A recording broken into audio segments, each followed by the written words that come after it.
अब है आपकी बारी, गणित में करो 100/100 की तैयारी, ऐसा जैसा आपने सोचा नहीं होगा। No drama, no clip, no बकवास, सीधी बात, बहुत सरल गणित, गणित को मलाई बना। अगर आप कक्षा 12 के स्टूडेंट हो तो ये क्लास आपके लिए। आज हम इस क्लास में प्रश्नावली 1.1 का 11वां प्रश्न हल करके दिखाएंगे। प्रश्न को बहुत ही आसान, सरल और रोचक तरह से हल करने वाले हैं, ऐसा जैसा कि आपने सोचा नहीं होगा। तो प्रश्न को हल करते हैं। 11वां प्रश्न, सिद्ध कीजिए कि किसी समतल में स्थित बिंदु के समुच्चय में, यहां पर जो संबंध दिया हुआ है P, Q सच डैट, इसे हम बोलते हैं सच डैट, बिंदु P की मूल बिंदु से दूरी, बिंदु Q की मूल बिंदु से दूरी समान है। इसके कहने का मतलब यह है कि बिंदु P और Q मूल बिंदु से समान दूरी पर स्थित हैं। ओके, आगे यहां पर जो संबंध है द्वारा प्रदत्त, प्रदत्त का मतलब होता है वह शर्त या कंडीशन, ठीक है, जो किसी समस्या को हल करने के लिए दी जाती है या मानी जाती है। संबंध R यानी रिलेशन R एक तुल्यता संबंध है। पुनः सिद्ध कीजिए कि बिंदु P इज नॉट इक्वल, यानी जो बिंदु P है वो मूल बिंदु नहीं है, से संबंधित सभी बिंदुओं का समुच्चय P से होकर जाने वाले एक ऐसे वृत्त यानी सर्किल को निरूपित यानी प्रदर्शित करता है जिसका केंद्र मूल बिंदु पर है। प्रश्न नंबर 11 में दो भाग हैं, ठीक है भाई। पहला भाग यहां से यहां तक और दूसरा भाग यहां से यहां तक। पहले भाग में मेरे को यह सिद्ध करके देना है, इसने कहा कि सिद्ध कीजिए। पहले भाग में मेरे को यह सिद्ध करके देना है कि जो संबंध है, रिलेशन, ठीक है, एक तुल्यता संबंध है।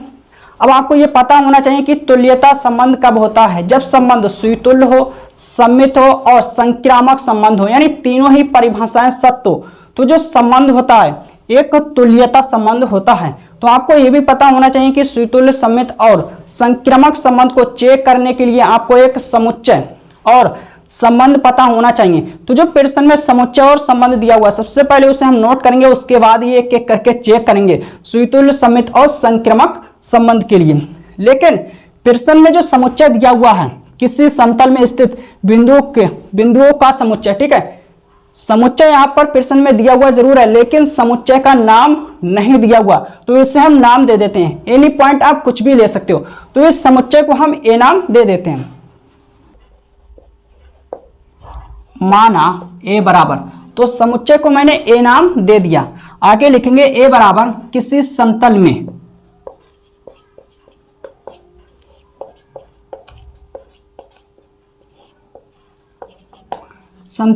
स्थित सभी बिंदुओं का समुच्चय। तो मैंने लिखा है ए बराबर किसी समतल में स्थित सभी बिंदुओं का समुच्चय। अब यहां पर जो समुच्चय दिया हुआ है यह है अपरिमित समुच्चय यानी अनंत समुच्चय। एक समतल है, समतल में पता नहीं कितने बिंदु होंगे, तो हम लिखेंगे अपरिमित समुच्चय।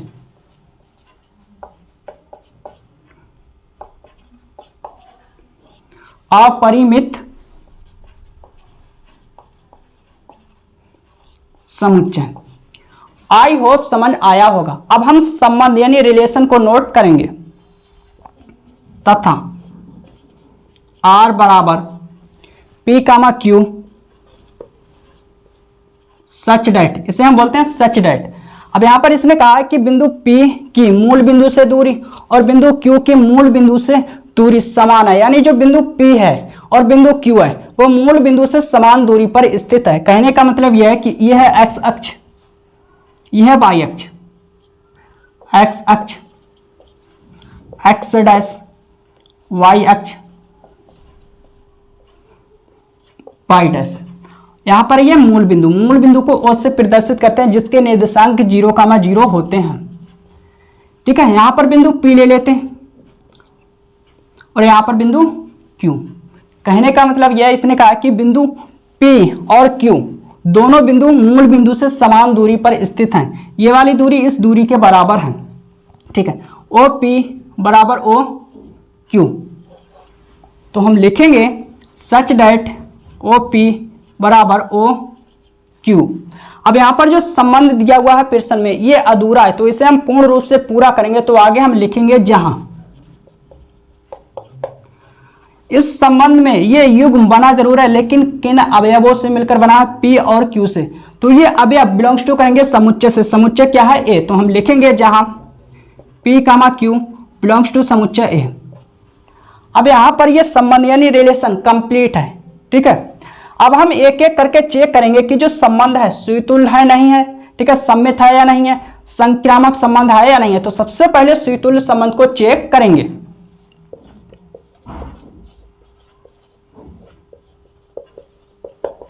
सुतुल्य संबंध, सुतुल्य संबंध का मतलब होता है खुद का कलेक्शन खुद से होना। सुतुल्य संबंध को चेक करने से पहले इसका सूत्र मैं लिख देता हूं, जिसके आधार पर आपको अच्छी तरह से समझ में आएगा। तो इसका सूत्र मैं x के रूप में लिख देता हूं, x, belongs to r, for every x belongs to समुच्चय A। ओके, तो x के रूप में सुतुल्य संबंध का सूत्र है ये। अब हम सुतुल्य संबंध को चेक करेंगे, लेकिन चेक करने से पहले हम ये देखेंगे कि जो समुच्चय है वो परिमित समुच्चय है या अपरिमित समुच्चय है। अपरिमित समुच्चय है यानी अनंत समुच्चय है। तो हम R में यानी संबंध में दी गई शर्त से ही चेक करेंगे कि जो संबंध है सुतुल्य संबंध है या नहीं है। तो शर्त क्या है? OP बराबर है किसके? OQ के, ठीक है भाई। तो इस शर्त में हम P के स्थान पर Q रखेंगे या Q के स्थान पर P रखेंगे। तो सबसे पहले हम Q के स्थान पर P रखेंगे। Q के स्थान पर P रखने पर, ओके, अब हम इस शर्त में जहां जहां पर इस शर्त में इस कंडीशन में जहां जहां पर Q होगा उसके स्थान पर P रखेंगे, ठीक है। OP बराबर Q के स्थान पर P रखने पर, ठीक है, O Q है, Q के स्थान पर P रखेंगे, ठीक भाई। अब यहां पर यह शर्त संतुष्ट होती है क्या? सत्य है, बिल्कुल है। अगर हम आपसे कहें 2 बराबर होता है क्या 2 के? बिल्कुल। तो यहां पर यह शर्त सत्य है, क्योंकि यहां पर दिया हुआ है OP बराबर है OP के, बिल्कुल सत्य, ठीक है। तो इससे जो युग्म बनेगा वो बिलोंग्स टू करेगा R से। तो हम युग्म बनाएंगे P, belongs to R, for every P belongs to समुच्चय A। ओके, अब हम P के स्थान पर Q रखेंगे। तो लिखेंगे अब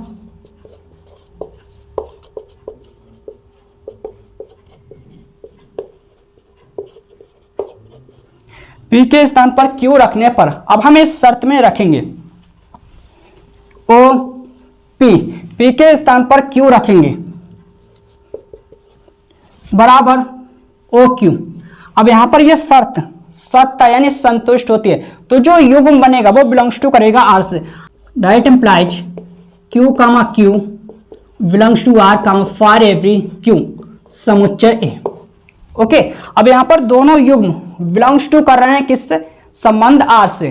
तो कहने का मतलब यह है कि जो संबंध है सुतुल्य संबंध है। तो हम लिखेंगे दैट इंप्लाइज R सुतुल्य संबंध है। ओके, अब हम चेक करेंगे सम्मित संबंध के लिए।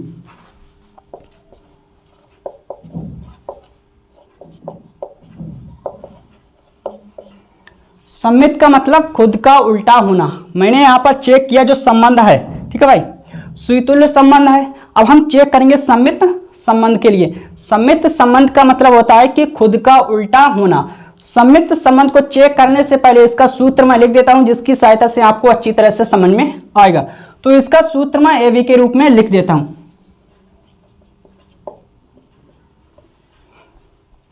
बिलोंग्स टू R, ठीक है। That implies V, A belongs to R, जहां A, B belongs to A समुच्चय A।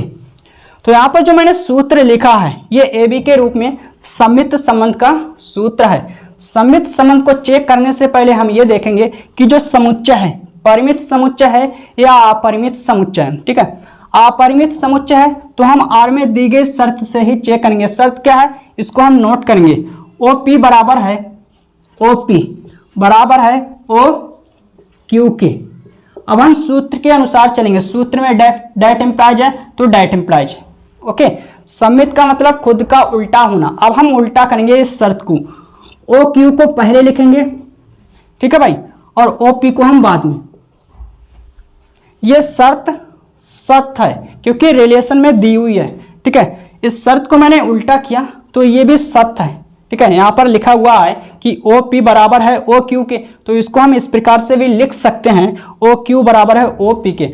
अब यहां पर ये दोनों शर्तें संतुष्ट होती हैं यानी सत्य हैं, तो इनसे जो युग्म बनेंगे वो बिलोंग्स टू करेंगे आर से, तो हम युग्म बनाएंगे। लेकिन युग्म केवल हम पी और क्यू के रूप में बनाएंगे, ठीक है। क्यों बनाएंगे? क्योंकि यहां पर जो संबंध है उसमें जो एलिमेंट दिए हुए हैं पी और क्यू हैं, तो हम यहां से युग्म बनाएंगे P comma Q belongs to R, that implies Q comma P belongs to R. अब यहां पर ये दोनों युग्म बने जरूर हैं, लेकिन किन अवयवों से मिलकर बने, यानी एलिमेंटों पी और क्यू से। तो हम लिखेंगे जहां P comma Q belongs to समुच्चय ए। ओके, अब यहां पर ये दोनों युग्म बिलोंग्स टू कर रहे हैं आर से, तो कहने का मतलब यह है कि जो संबंध है समित संबंध है, तो हम लिखेंगे दैट इंप्लाइज आर समित संबंध है। अब हम इसके बाद चेक करेंगे संक्रामक संबंध के लिए, तो आप लोग इसे नोट करके।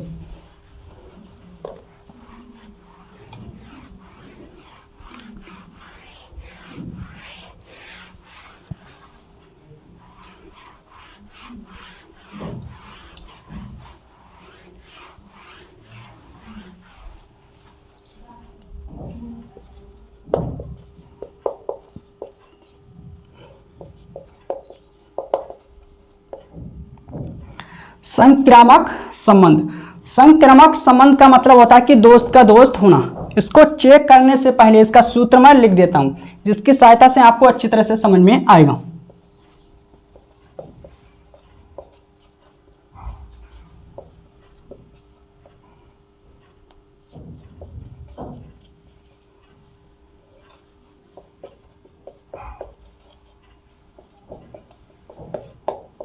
Belongs to are.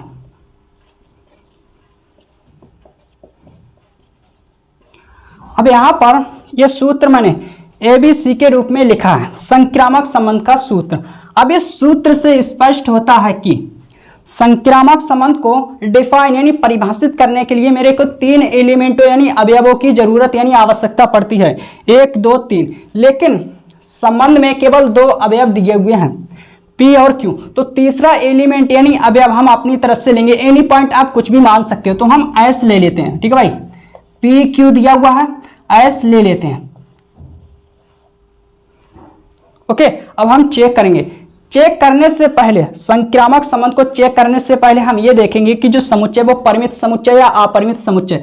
अपरिमित समुच्चय तो हम आर में दी गई शर्त से ही चेक करेंगे। शर्त क्या है? रिलेशन में यानी संबंध में OP बराबर है OQ के, तो इस शर्त को नोट करेंगे OP बराबर है OQ के।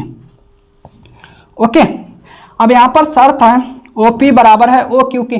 कहने का मतलब यह है कि संक्रामक संबंध का मतलब होता है दोस्त का दोस्त होना।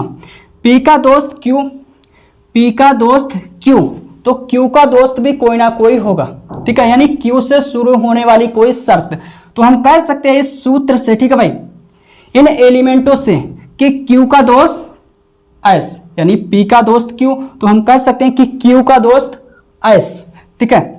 सूत्र के हिसाब से चलेंगे तथा OQ बराबर OS, P का दोस्त Q, Q का दोस्त S, तो हम कह सकते हैं इन शर्तों से कि P का दोस्त S, डेट एम्प्लाइज, सूत्र में डेट एम्प्लाइज का चिन्ह है तो डेट एम्प्लाइज, ठीक है। यहां से OQ से OQ छूट जाएगा, तो हम कह सकते हैं कि OP बराबर है OS के।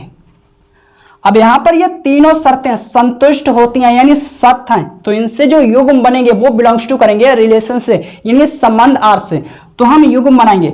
लेकिन आपको यहां पर ये ध्यान रखना है कि जो संबंध में युग्म है, ठीक है, जो संबंध में युग्म है वो P और Q के रूप में है, तो हम युग्म बनाएंगे P और Q के रूप में एंड S के रूप में, क्योंकि हमने तीसरा एलिमेंट S लिया है।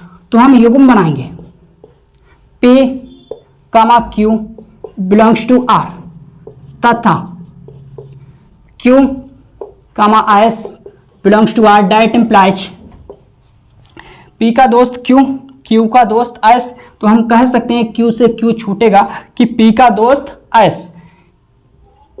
अगर हम युग्म बनाएंगे इस शर्त से तो यही आएगा P कामा Q S, ठीक है, बिलोंग्स टू R, जहां ये तीनों युग्म बने जरूर है लेकिन किन एलिमेंटों यानी अवयवों से मिलकर बने हैं, P Q S से। तो हम लिखेंगे जहां P comma Q comma S belongs to समुच्चय A। ओके, तो यहां से ये तीनों युग्म बिलोंग्स टू कर रहे हैं R से, तो कहने का मतलब यह है कि जो संबंध है वो संक्रामक संबंध है। तो हम लिखेंगे दैट इम्प्लाइज R संक्रामक संबंध है। अब मेरे प्यारे दोस्त, जो संबंध है वो सुतुल्य है, सम्मित है एंड संक्रामक संबंध है।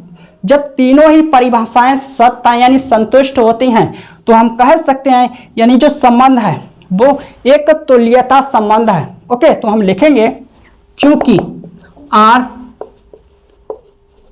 सुतुल्य कामा सम्मित तथा संक्रामक संबंध है, यानी जो संबंध है वो सुतुल्य है, सम्मित है एंड संक्रामक संबंध है। तो कहने का मतलब यह है कि जो संबंध है एक तुल्यता संबंध है। तो हम लिखेंगे दैट इम्प्लाइज, या हम कहें इसलिए R एक तुल्यता संबंध है। ठीक है भाई, तो पहला भाग कंप्लीट हो गया। प्रश्न नंबर 11 में 2 भाग हैं, पहला भाग कंप्लीट हो गया। आप लोग इसे नोट करिए, इसके बाद हम दूसरे भाग को चेक करिए क्योंकि मेरे पास स्पेस यानी स्थान कम है।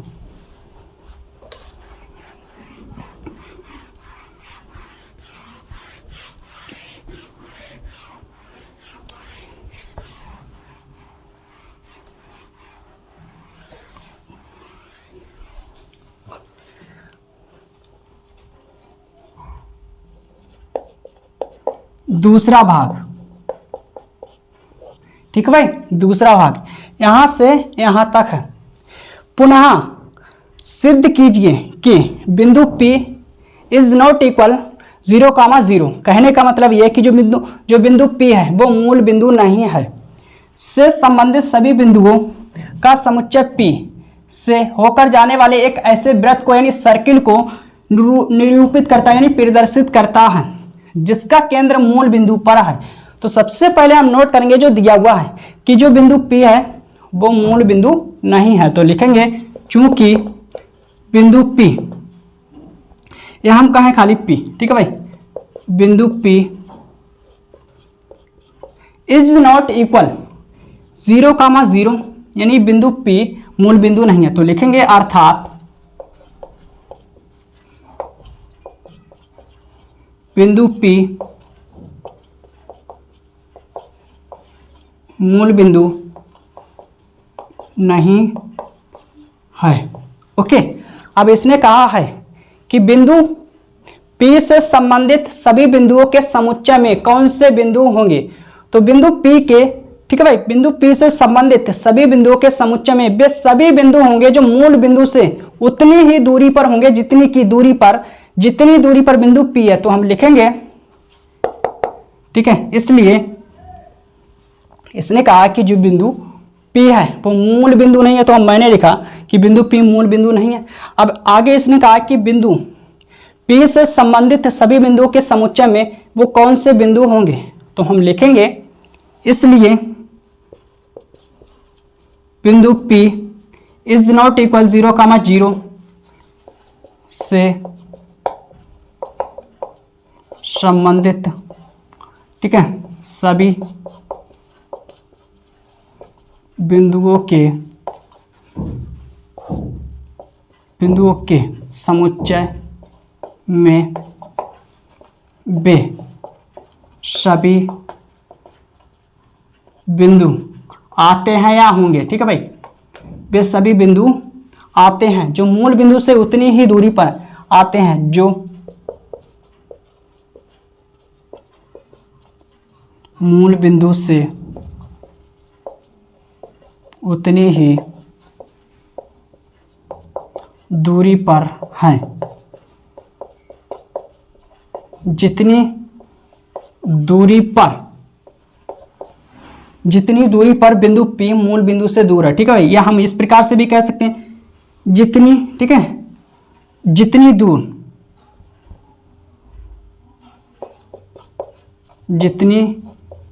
दूर बिंदु P मूल बिंदु से दूर है। आई होप समझ आया होगा। तो मैंने लिखा, ठीक है, इसलिए बिंदु P इज नॉट इक्वल 0, से संबंधित सभी बिंदुओं के समुच्चय में वे सभी बिंदु आते हैं या होंगे जो मूल बिंदु से उतनी ही दूरी पर हैं, जितनी दूर बिंदु P मूल बिंदु से दूर है। ओके, अब हम डायग्राम बनाएंगे। इसने कहा कि बिंदु P और Q की मूल बिंदु से दूरी समान है, यानी बिंदु P और Q मूल बिंदु से समान दूरी पर स्थित है। यह है मूल बिंदु, ठीक है भाई। यहां पर बिंदु P ले लेते हैं, यहां पर Q, ठीक है।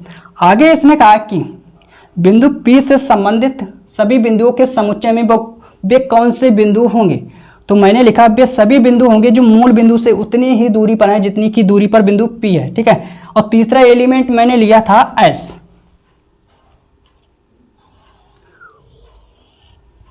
ठीक है, एक्स अक्ष, एक्स डैश,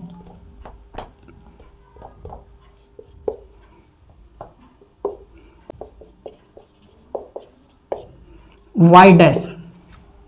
ओके, अब यहां पर S P Q. I hope समझ आया होगा। तो दूसरा भाग भी कंप्लीट हो गया। अगर आज की क्लास अच्छी लगी हो तो अपने चैनल को लाइक, सब्सक्राइब और शेयर करिएगा। इस चैनल पर आपको कक्षा 12 कक्षा 10 का A to Z मैथ का सिलेबस प्रोवाइड कराया जाएगा। अब है आपकी बारी, गणित में करो 100/100 की तैयारी, ऐसा जैसा आपने सोचा नहीं होगा। No drama, no clip, no बकवास, सीधी बात, बहुत सरल गणित को मलाई बना देंगे। तो मिलते हैं अगली क्लास में।